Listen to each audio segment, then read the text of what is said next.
Jaguar promised the world a screaming V12. Then, before a single customer car was built, they quietly ripped it out. In October 1988, at a motor show in Birmingham, around 1,500 people did something that sounds almost mad today. They handed Jaguar £50,000 each, just for the right to buy a car that barely existed yet. What were they paying for? That V12, four-wheel drive, and a top speed of 220 miles an hour, faster than anything alive on the road at that moment. But almost none of them got the car they paid for. Because by the time the XJ220 actually arrived, the V12 was gone.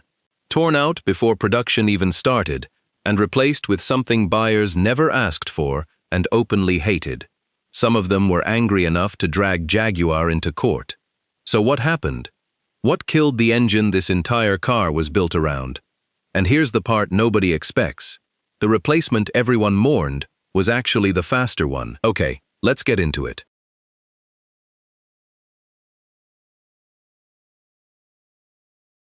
To understand how the V12 was lost, you first have to understand how strange this car's birth really was. Because the XJ220 didn't start in a boardroom, it didn't start with a budget, or a marketing plan, or even permission. It started as a hobby. Back in December 1984, Jaguar's chief engineer, a man named Jim Randall, sat at home over the Christmas break and sketched out a dream, not on a computer, on cardboard. He wanted to build a British supercar that could stare down the Ferrari F40 and the Porsche 959 and not blink. Now think about that for a second. The most famous Jaguar of its generation, a car people would eventually pay fortunes for, began as a cardboard model on a man's kitchen table during his holidays. There was no company money behind it. In fact, the Jaguar board hadn't even said yes. So Randall did the only thing he could. He gathered a small group of volunteers, about a dozen engineers, and asked them to build this thing in their own time. Evenings, weekends, off the clock, for free, because they believed in it. They called themselves the Saturday Club. And that name hides just how much these people gave up. These were ordinary engineers with jobs and families, choosing to spend their weekends, unpaid, building a car nobody had authorized. Around 40 of Jaguar's suppliers quietly slipped them parts and help. The whole thing was held together by belief and almost no cash. Think about the last time you believed in something so strongly you'd give up your only day off for it, week after week, with no promise it would ever pay off. That's the kind of faith that built this car. And they weren't building something modest. The plan was a mid-mounted 6.2-liter V12, four-wheel drive, like the mighty Porsche 959. Doors that swung upward toward the sky, a shape so slippery it looked like it was doing 200 miles an hour standing still. But here's the problem with dreams built after midnight. They still have deadlines. The team aimed to unveil the concept on the 18th of October 1988 at the British Motor Show, and they were cutting it impossibly close. By most accounts, the car was only finished in the final hours before the doors opened. The marketing department, the people whose entire job was to sell it, had barely even laid eyes on it. Have you ever stayed up all night finishing something you cared about, running on nothing but adrenaline and hope, praying it holds together long enough to be seen? That was the last night before Birmingham. Except these people weren't finishing an essay. They were finishing a car that was about to detonate across the entire motoring world. And detonate, it did. When the covers came off, the room lost its mind. This silver, low-slung machine looked like nothing else on earth. It didn't look like a 1988 car. It looked like something that had fallen through a hole in time from 20 years in the future. Jaws dropped in Birmingham, and the shockwaves reached all the way to Ferrari's home in Maranello and Porsche's in Stuttgart. Grown men who had seen every supercar on earth stood there and just stared. Jaguar had a monster on its hands, and that's the perfect moment to ask you quickly, which car do you want us to cover next? Drop it in the comments. The one with the most likes becomes our next video. Because what Jaguar did next, with a car this loved, is exactly the kind of story this channel lives for. Because here's the thing, a concept car only has to look good and roll across a stage. A production car has to be real. It has to be safe. It has to pass emissions laws. It has to survive being driven at 200 miles an hour by a customer who isn't a trained engineer, on a normal road, on a normal day. And the moment Jaguar decided to actually build this thing, all of those hard, unforgiving realities came crashing down on that beautiful dream. The interest was simply too enormous to walk away from. Reportedly, around 1,500 people put down £50,000 each, chasing a car Jaguar had only planned to build in the low hundreds. The order book was oversubscribed several times over. Jaguar was now sitting on a mountain of deposits and a promise it had to keep. And promises, as they were about to learn, are far easier to make than to build. So they handed the hard part to the experts, a racing outfit called Tom Walkinshaw Racing, or TWR, to turn the fantasy into a car you could actually buy. And TWR took one long, serious look at that V12 dream and started delivering bad news. Here's where it gets painful. That gorgeous 6.2-liter V12 had 3 problems, and together they were fatal. First, it was heavy, really heavy, and the whole car was already enormous, wider than some full-size SUVs on the road today. Piling a massive V12 into it made the weight worse, and weight is the enemy of everything in a supercar. It hurts your speed, your braking, your cornering, all at once. Second, it was physically big, and it swallowed space the engineers desperately needed for everything else. And third, the killer, emissions. Laws on exhaust pollution were tightening fast at the end of the 1980s, and getting that huge 12-cylinder engine to breathe cleanly while still making supercar power was becoming a nightmare.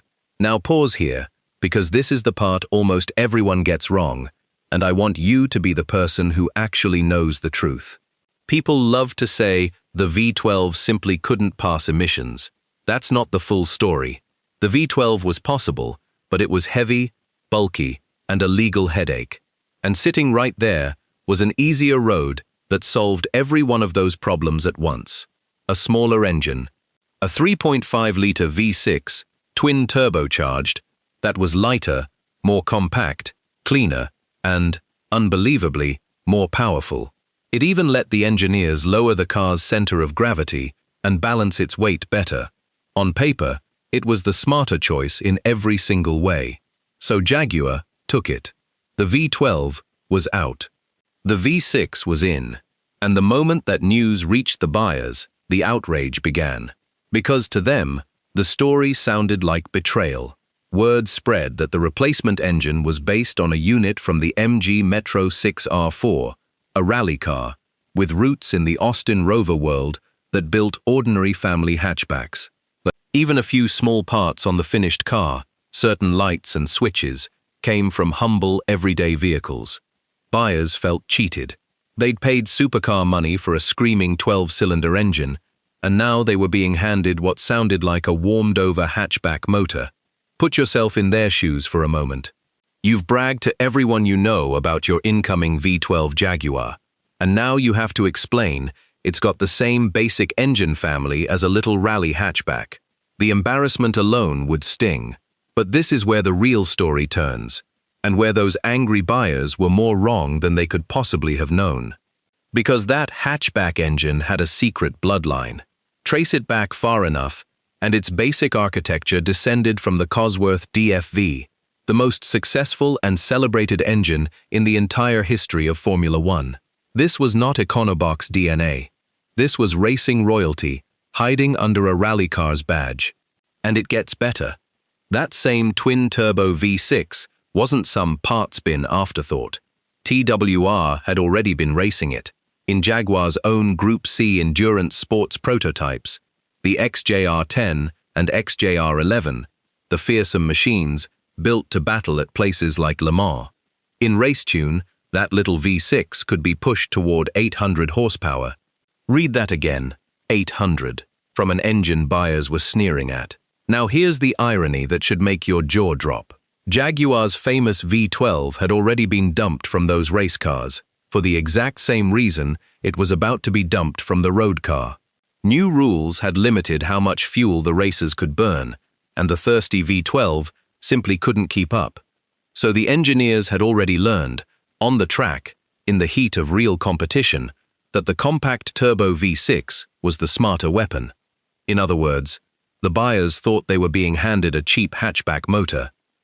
What they were actually getting was a Le Mans-bred, F1-descended racing engine that had already proven itself against the very best in the world. They just couldn't hear it over the sound of the V12 they'd lost. And that's the tragedy of it, because a supercar isn't just numbers on a page, it's a feeling. And the feeling these buyers wanted was the operatic scream of 12 cylinders exploding behind their shoulders. That sound was the romance. That was what they'd fallen in love with in Birmingham. No spec sheet, however brilliant, could replace it in their hearts. The four-wheel drive was gone too, swapped for rear-wheel drive. The dramatic upward doors were gone, replaced by ordinary ones. Piece by piece, the car they were finally offered simply wasn't the car they'd fallen for. And then the timing turned cruel, because life has a way of kicking you when you're already down, and it kicked Jaguar hard. When those deposits were taken in the booming late 1980s, money was flowing, and supercars were being flipped for instant profit like stocks. People weren't just buying the XJ220 to drive it, they were buying it to sell it on for a quick fortune. But by the time the XJ220 landed in 1992, the world had flipped. A brutal recession had swept in, the easy money had vanished, and the price had ballooned to around £470,000, making it one of the most expensive cars on the entire planet. Have you ever committed to something huge during good times, only for everything around you to collapse right as the bill came due? Now imagine that feeling, with nearly £500,000 on the line. That's exactly where these buyers stood. The engine they wanted was gone. The car cost a fortune, the economy was in freefall, and the investment they thought they'd made was suddenly worth less than they'd agreed to pay before they'd even taken delivery. So they ran. Many fought to claw their deposits back. Lawsuits followed. Buyers against Jaguar, over a car that had changed too much to love. Jaguar had planned to build up to 350. In the end, only around 275 were made, and some sat unsold for years. One of the last new ones reportedly went for about £127,000, a fraction of the original price. Interestingly, 18 of them ended up in the collection of the Brunei royal family alone, which tells you something about who could still afford them. It should have been the greatest British supercar of its era. Instead, it became the most misunderstood. But now comes the part I really want you to sit with. Because if the story stopped here, you'd miss the cruelest irony of all. That hated engine, that disappointing, twin-turbo V6. It did something almost nothing else on Earth could do at the time. On a sunny day in June 1992, a small team descended on the Nardo test track in southern Italy, a vast, banked, 8-mile ring. Behind the wheel was Martin Brundle, a British racing driver who had actually won the 24 Hours of Le Mans. This wasn't a marketing man, this was a proper racer. And in standard trim, that hatchback engine Jaguar clocked 212 miles per hour, already faster than every Ferrari and Lamborghini in production.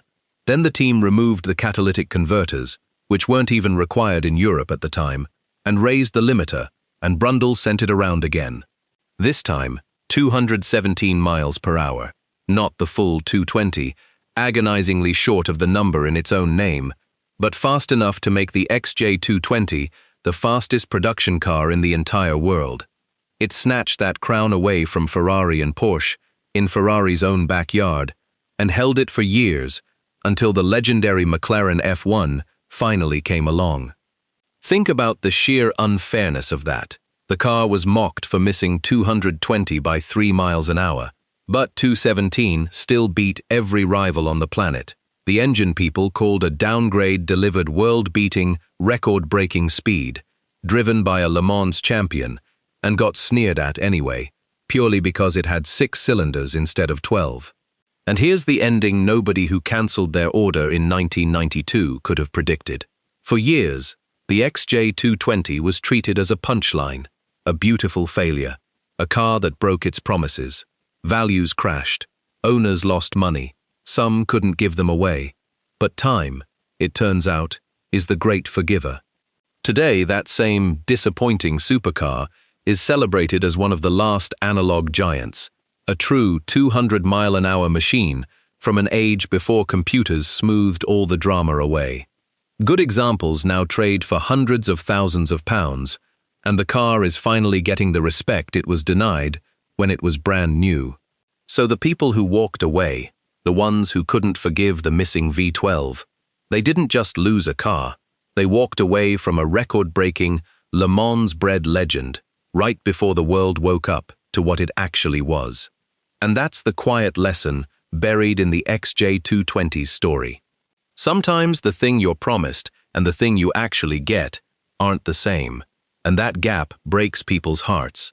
But every so often, the substitute you resented turns out to be faster, rarer, and more special than the dream you mourned. The buyers of 1988 fell in love with a V12 that never reached the road. What they were offered instead was a world record wearing the wrong badge, an engine with racing in its blood that they were too heartbroken to hear. Most of them couldn't see it at the time. Can you blame them? Or would you have walked away too?